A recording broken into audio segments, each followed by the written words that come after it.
안녕하세요, 여러분. 우리는 살면서 수많은 선택의 기로에 놓입니다. 특히 인생의 황혼기에 접어들면 어디서 어떻게 살아야 할까 하는 고민은 더욱 깊어지죠. 오늘부터 시작될 3부작 시리즈는 여러분이 미처 몰랐던, 어쩌면 오해하고 있었을지도 모르는 노년의 삶과 주거 선택에 대한 진짜 이야기를 들려드릴 겁니다. 이 3부작 영상을 끝까지 보시고 나면 집과 돈이 있든 없든, 건강하든 병이 있든, 여러분의 노년이 어떻게 하면 가장 행복하고 빛날 수 있을지 그 현명한 해답을 얻게 될 것입니다. 여러분의 노년은 이 영상으로 인해 완전히 달라질 수 있습니다. 여러분, 혹시 노년의 삶을 생각하면 막연한 불안감부터 드시나요? 내 집이 없으면 어쩌지? 자식들에게 짐이 되면 어쩌지? 나이가 들면 결국 요양원에 가야 하는 걸까? 이런 걱정들. 이제 그만. 오늘부터 시작될 3부작 시리즈는 여러분의 노년 걱정을 한 방에 날려버릴 도파민 터지는 해답을 제시할 겁니다. 1편에서는 내 집을 가진 분들이 어떻게 하면 돈과 자식에게 얽매이지 않고 나답게 행복한 노년을 보낼 수 있는지 그 놀라운 비밀을 공개합니다. 2편에서는 집도 돈도 없는 분들을 위한 새로운 보금자리를, 3편에서는 거동이 불편해져도 돈과 상관없이 행복할 수 있는 방법을 알려드릴 거예요. 이 3부작을 끝까지 보시면 여러분의 노년은 분명 황금빛으로 빛날 겁니다. 먼저 아직 거동이 자유롭고 건강하신 어르신들을 위한 이야기입니다. 내 집이 있느냐 없느냐에 따라 선택의 폭이 달라질 수 있는데요. 하지만 걱정 마세요. 어떤 상황이든 여러분의 삶을 더욱 풍요롭게 만들 방법을 영상에서 알려드립니다. 자, 그럼 이제 내 집을 가진 고령자분들이 어떻게 하면 자신만의 방식으로 빛나는 노후를 보낼 수 있는지 박 할아버지의 이야기를 통해 알아볼까요? 90세 할아버지는 평생을 자식에게 짐이 되고 싶지 않아 홀로 버텨오셨습니다. 젊었을 때는 취향에 따라 자유롭게 살았지만 나이가 들면서 선택할 수 있는 생활 방식은 점점 좁아졌고, 특히 85세가 넘어 다리를 크게 다친 후로는 멀리 걷기는커녕 가까운 시장에 가는 것조차 힘들고 다리가 아파 식은땀이 흘렀습니다. 병원에 가는 것도 큰일이었죠. 아들과 딸이 있었지만 그들의 바쁜 생활을 알기에 병원 동행을 부탁하지 않았습니다. 할아버지 마음 한켠에는 자녀들에게 짐이 되고 싶지 않다는 생각이 자리 잡고 있었습니다. 삶이란 때로 예상치 못한 불편을 스스로 초래하는 것 같았습니다. 자녀들에게 부담을 주지 않으려 애쓸수록 오히려 그들에게 더 큰 책임이 생기는 상황이 벌어졌죠. 그러던 어느 날 시장에 가던 중 발을 헛디뎌 크게 넘어졌고 결국 병원에 입원하게 되었습니다. 의사는 최소 6달의 안정이 필요하다고 말했습니다. 자녀들은 할아버지가 아들과 딸의 집을 석 달씩 옮겨가며 지내는 것을 제안했습니다. 그들의 배려로 이루어진 선택이었지만 자녀들의 집에서 생활하면서 할아버지는 마치 외부인이 된 것 같은 기분을 떨칠 수 없었습니다. 부모의 집은 언제나 자녀들의 집이지만 자녀들의 집은 결코 부모의 집이 될 수 없다. 이 말을 그때서야 깊이 체감했습니다. 자녀들의 집은 겉으로는 편안했지만 할아버지의 마음속에는 낯선 거리감이 지워지지 않았습니다. 식사 때마다 할아버지는 혼자 남아야 했고 자녀들은 할아버지에게 방으로 음식을 가져가 먹으라고 권했습니다. 그때 할아버지는 자녀들이 자신을 불편하게 여긴다는 것을 깨달았습니다.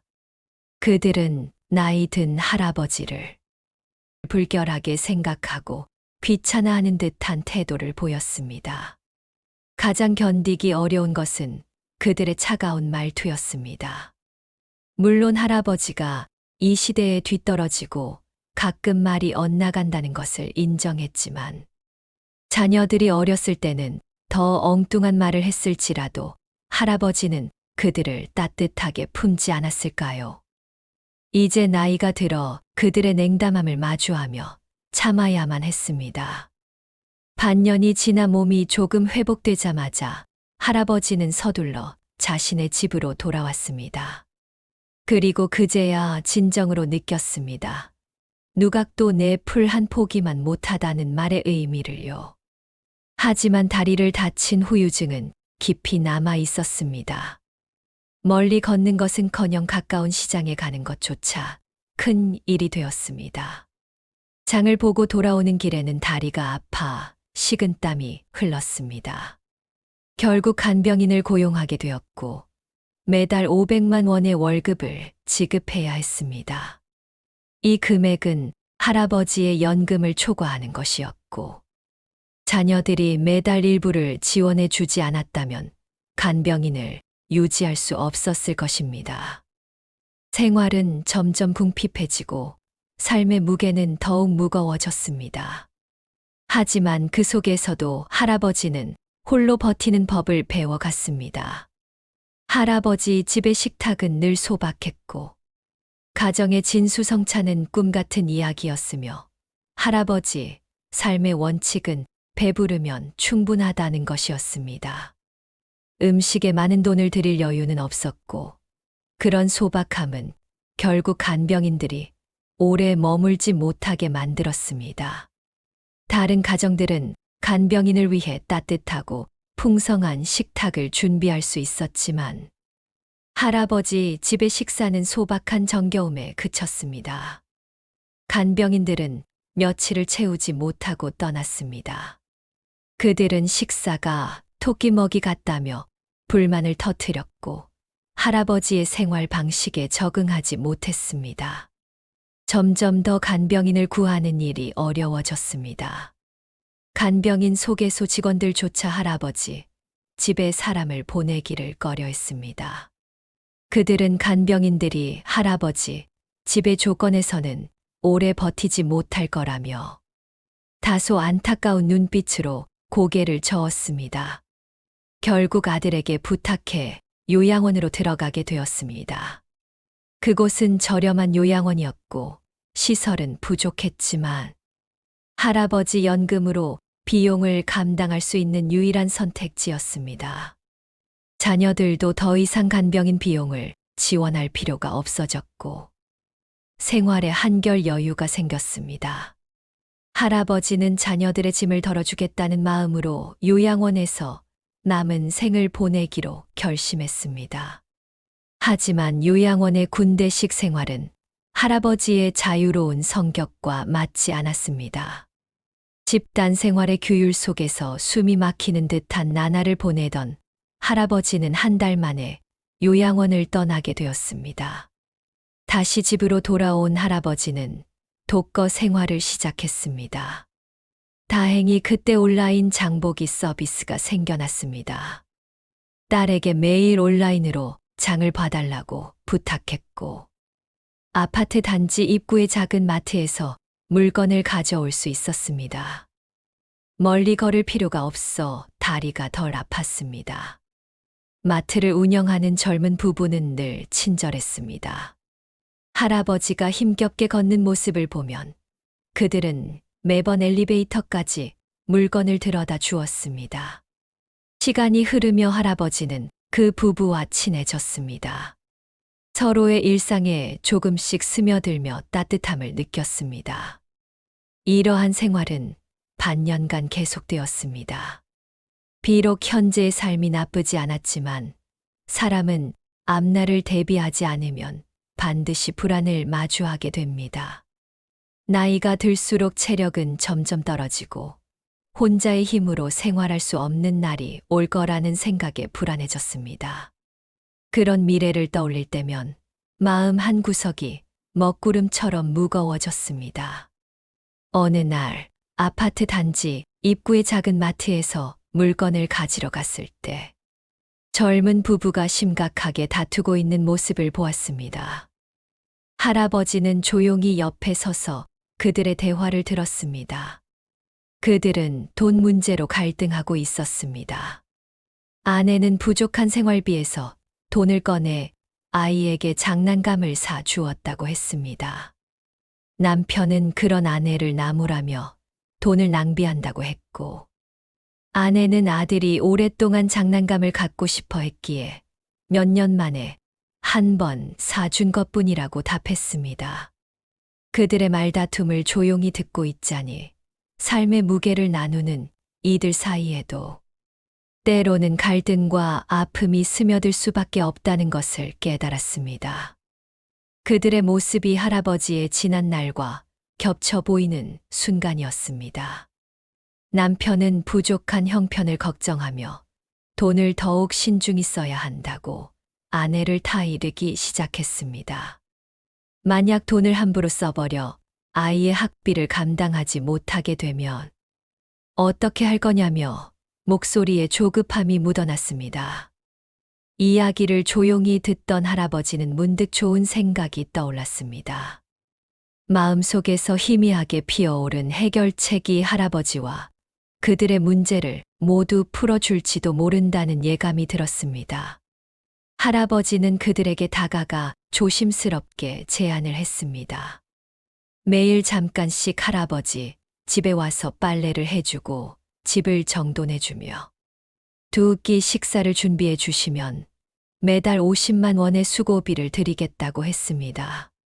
덧붙여 할아버지는 하루 두 끼만 먹고 특별한 요리가 필요 없으며 간단한 음식이면 충분하니 시간이 많이 걸리진 않을 것이라고 덧붙였습니다. 젊은 부부는 순간 멈칫하며 할아버지의 말을 곰곰이 생각했습니다. 그들은 돈을 받기가 민망하다며 우리끼리 친한데 돈을 받을 이유가 없잖아요. 라고 조심스럽게 말했습니다. 그러나 할아버지가 부탁하자 그들은 마지못해 제안을 받아들였습니다.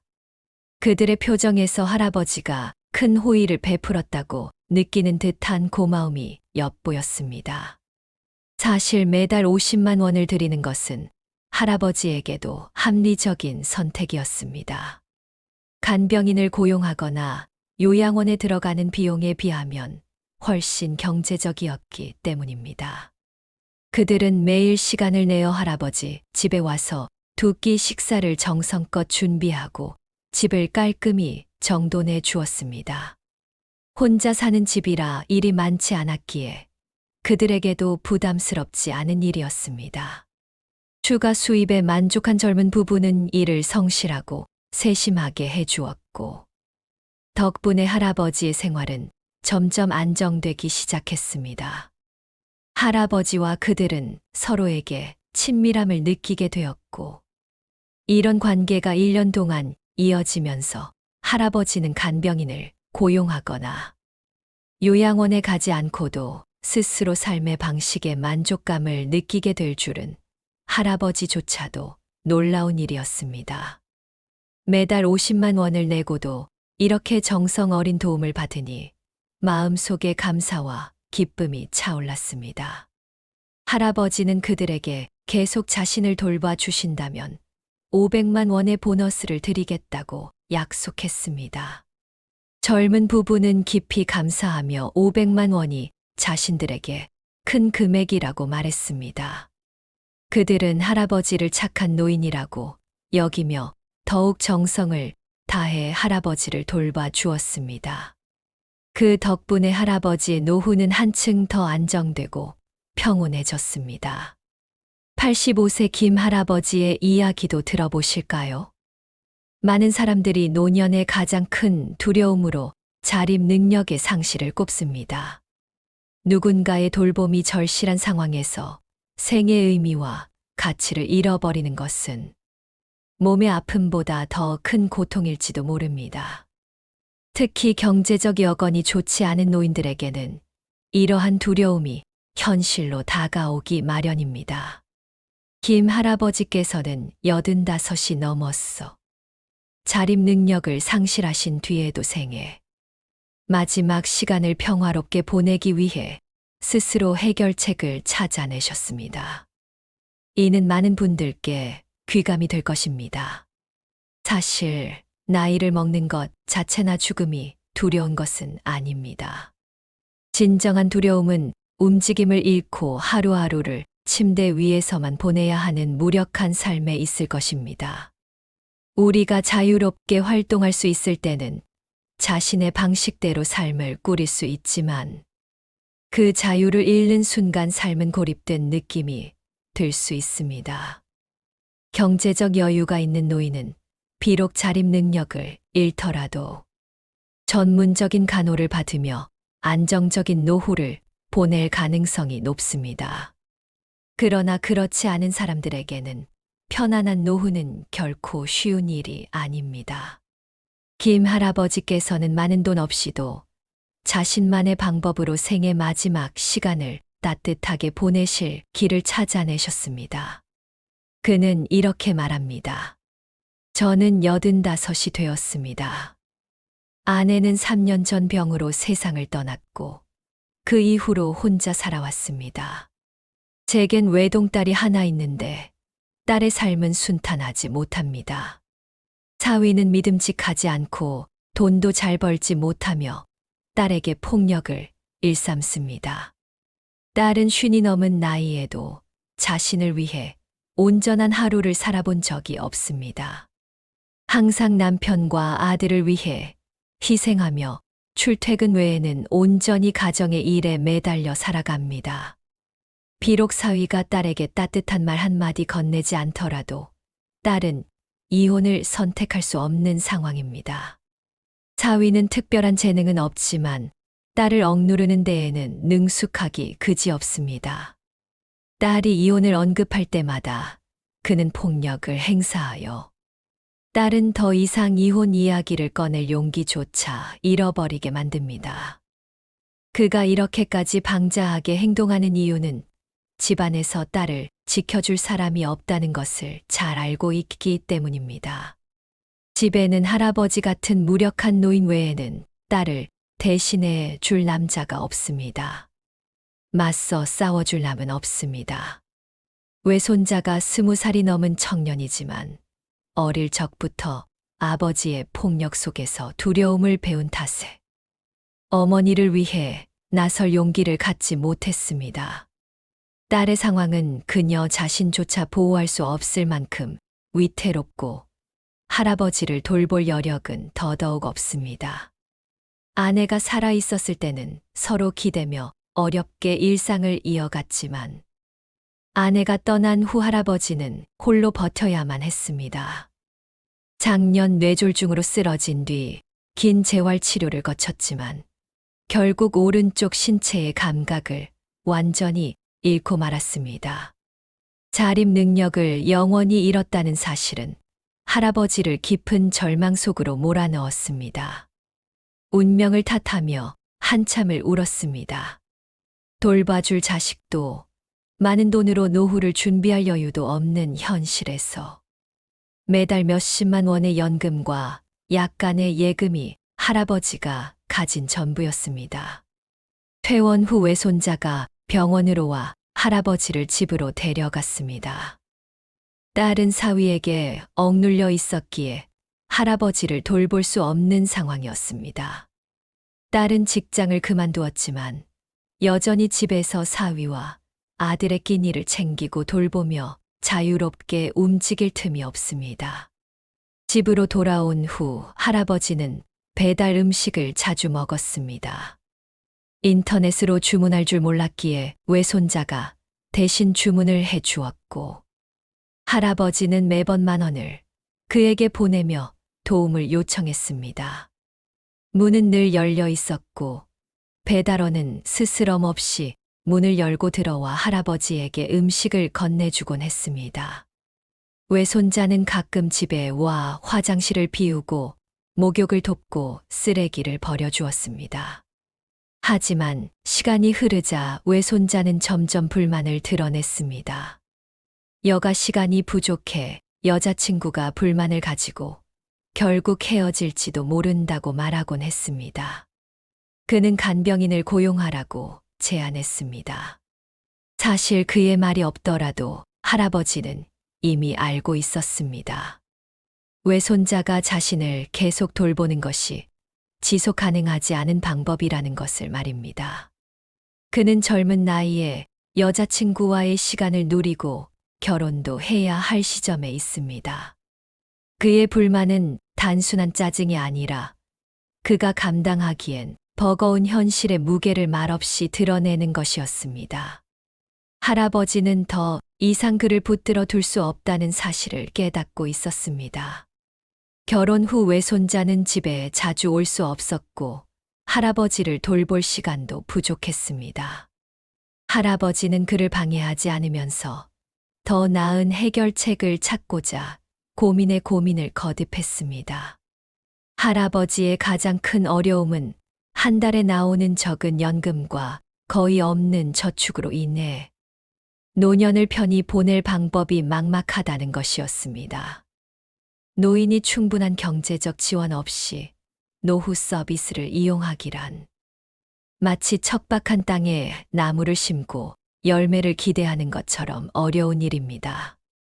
할아버지처럼 자립할 수 없는 사람에게 요양원은 입소 요건이 까다롭고 비용이 크기에 연금으로는 감당할 수 없는 먼 꿈일 뿐입니다.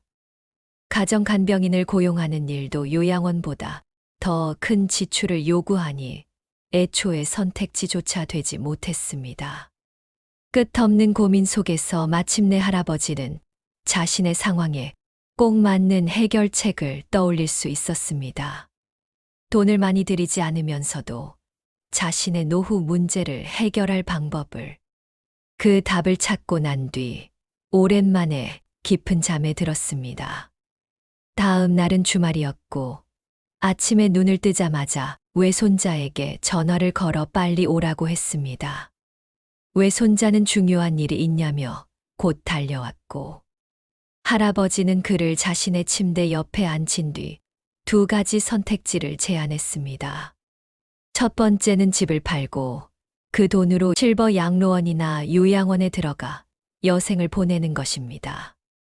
2번째는 집을 외손자에게 증여하여 그가 할아버지와 함께 살며 결혼하고 아이가 생기더라도 같이 지내는 조건이었습니다. 할아버지가 가진 저축금을 외손자가 집에 인테리어를 꾸미는데 지원할 수 있었습니다. 그러나 할아버지가 외손자와 함께 살고 싶었던 이유는 그가 자신을 돌보길 기대해서가 아니었습니다. 20대 청년에게 자립할 수 없는 노인을 끝까지 돌보는 것은 현실적이지 않다는 것을 할아버지는 잘 알고 있었습니다. 사람들은 오래 병든 부모를 자녀가 끝까지 돌보기란 어렵다고 말합니다. 심지어 친자식조차 부모를 영원히 보살피는 데는 한계가 있지요. 하물며 세대 차이가 큰 외손자라 그 어려움은 더 크겠지요. 그래서 할아버지는 식사와 빨래 정도를 도와줄 시간제 간병인을 고용할 계획을 세웠습니다.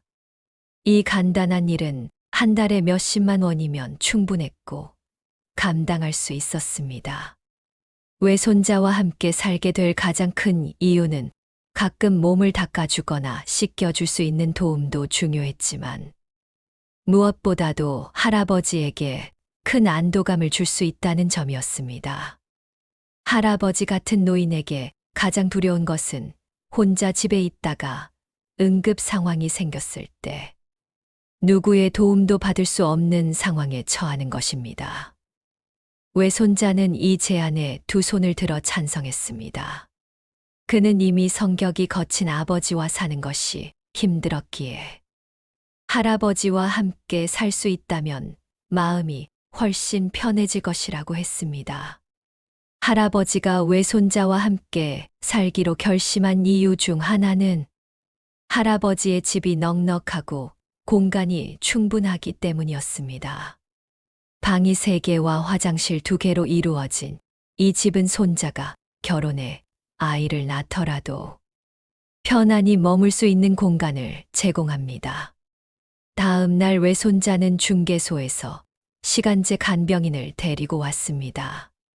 간병인은 매일 아침 9시에 와서 집안을 간단히 정리하고 할아버지가 벗어둔 옷을 세탁하며 점심을 준비한 뒤 돌아갔습니다. 그리고 오후 5시에 다시 와서 저녁 식사를 준비해주고 할아버지가 식사를 마치는 동안 주방을 도와주었습니다. 식사가 끝난 후에는 설거지까지 마무리하고 퇴근합니다. 현재 외손자는 할아버지와 함께 지내고 있습니다. 집을 조금씩 고치며 생활의 편리함도 더해졌고, 간병인이 할아버지를 돌보니 외손자와 외손녀에게 불편함을 주지 않습니다.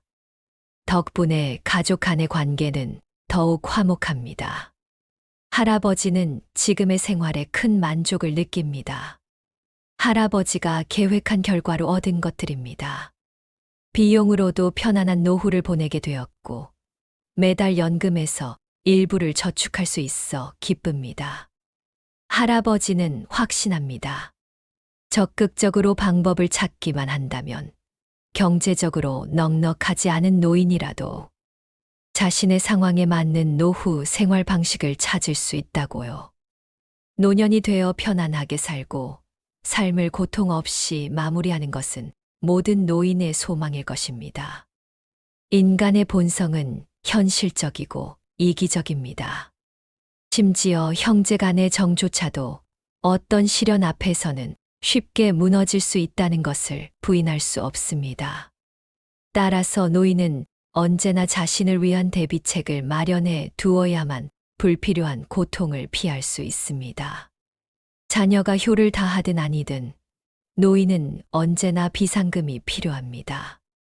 이 비상금은 크고 작음을 떠나 위기의 순간에 희망의 빛을 밝혀주는 작은 등불이 됩니다. 어느 순간이 되면 가족 간의 정조차도 금전적인 뒷받침이 필요하다는 사실을 깨닫게 됩니다. 실제 생활에서 때로는 계좌, 이체 한 번이 대부분의 문제를 해결할 수 있습니다. 우리는 도덕적 가치를 내세워 자식에게 무조건적인 효도를 요구할 수 있습니다. 그러나 자식의 현실적인 어려움을 고려하지 않는다면 그 요구는 오히려 갈등으로 끝날 수 있습니다. 인생은 결국 자기 자신과의 수련입니다. 나이가 몇이든 자립할 수 있든 없든 긍정적인 마음가짐을 갖고 차분히 살아간다면 스스로와 가장 좋은 모습으로 마주하게 될 것입니다. 삶의 여정 속에서 노후 생활 방식에는 정답이 없다는 것을 할아버지는 깨달았습니다. 스스로의 상황에 맞는 길을 찾는 것이 최선의 답이며, 삶이 만족스럽지 않다면 새로운 방법을 모색해보는 용기를 가지는 것도 중요합니다. 그 작은 선택이 언젠가 큰 변화를 가져다 줄지도 모릅니다. 길은 로마로 통한다라고 합니다. 어떤 길을 선택하든 그 끝에 도달하는 방법은 한 가지로만 국한되지 않습니다. 노후 생활 역시 마찬가지입니다. 꼭 정해진 틀에 얽매일 필요는 없으며 개인의 경제 상황과 필요에 맞추어 더욱 다채롭고 창의적인 방식으로 설계할 수 있습니다. 편안하고 즐거운 삶, 이것이야말로 모든 노후의 원칙이며 이롭게 하는 마음만 있다면 많은 재산도 필요하지 않을 것입니다. 돈이 없이도 따뜻한 노후를 맞이할 수 있습니다. 자, 그럼 이제 또 다른 선택지, 바로 양로원에 대해 이야기해 볼까요?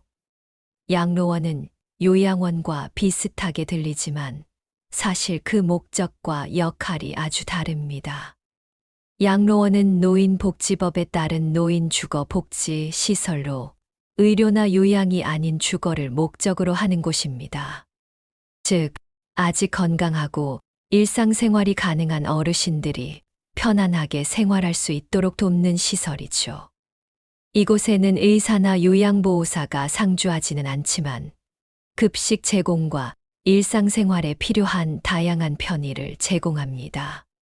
주로 65세 이상으로 일상생활이 가능한 어르신들이 입소 대상이며 배우자가 65세 미만이라도 함께 입소할 수 있습니다.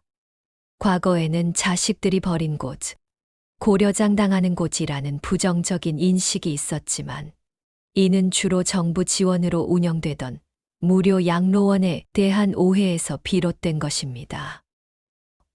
경제적으로 어려운 65세 이상 노인무연고자, 기초생활수급권자를 대상으로 합니다.